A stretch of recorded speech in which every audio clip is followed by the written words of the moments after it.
இதுக்கு மேல வண்டி போகாது. அப்படியே போனாலும் மேல ஏறாது. இதுக்கப்புறம் கொஞ்சம் தூரம் நடந்துதான் போகணும். அது பரவாயில்ல. ஏடி போய் அருவியில குளிக்கிறதானே த்ரில்லே. பவி, நீ 10 கிலோமீட்டர் இருந்தாலும் நடப்பல செல்லம். 1/2 கிலோமீட்டர் தூரம் தான் நடப்பேன். அதுக்கப்புறம் நீ தான் தூக்கிட்டு போகணும். தூக்கிட்டு போடுமா? கவலைப்படாதீங்க மாப்ள, அவ்வளவு தூரம் இல்ல, 10 நிமிஷத்துல போயிடலாம். இப்பவே உங்களுக்கு தண்ணி பயிர சத்த காதுல கேக்குதா? கேக்குது, நல்லா கேக்குது. நல்ல வேளை நான் தப்பிச்சேன். ஏன் தான் இந்த மாதிரி எல்லாம் உனக்கு நடக்குதோ தெரியல. இப்ப எப்படி இருக்கு? ரொம்ப வலிக்குதா? நல்லா பயங்கரமா எரிஞ்சுச்சு. அதுக்கப்புறம் அவரை மருந்து போட்டு விட்டதுக்கு அப்புறம் இப்ப கொஞ்சம் பரவாயில்ல. என்ன நீ பரவாயில்லன்னு சொல்ற? அங்க பாருடி, தோல் எப்படி செவந்து போயிருக்குன்னு. பயங்கரமா வலிக்குமே. இதை எப்படி நீ தாங்கிக்கிட்டு இருக்க? ஏன் இத பத்தி நீ எதுவுமே சொல்லல? இல்லடி, எதுக்கு இத போய் எல்லார்கிட்டயும் சொல்லி தேவையில்லாம அவங்கள பயமுறுத்தணும்னு தான். என்ன பேசுற நீ? இப்படி ஒரு விஷயத்த யாராவது மறைப்பாங்களா? நாங்கள பக்கத்து ரூம்ல தானே இருக்கோம்.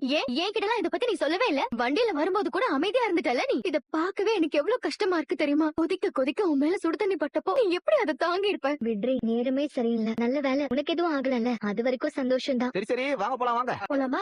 அண்ணா, பாத்து பத்திரமா கூட்டிட்டு போங்க. ஆஹா அண்ணா, என்ன ஒரு டைமிங். குளிச்சிட்டு வர்றதுக்குள்ள சுட சுட சாப்பாடு ரெடி பண்ணிட்டீங்களே. மாப்ள, எல்லாம் உங்களுக்காக தான் மாப்ள. சாப்பிடுங்க. என்ன ஜாலியா குளிச்சீங்களா? நல்லா என்ஜாய் பண்ணீங்களா? அண்ணி, வேற லெவல் குளியல நீ. நீங்க மட்டும் தான் வரல, அதான் மிச்சம். இதெல்லாம் நீங்க பண்ணக்கூடாது. உங்களுக்கு பரிமாறதானே நான் வந்திருக்கேன். வாங்க இருங்க.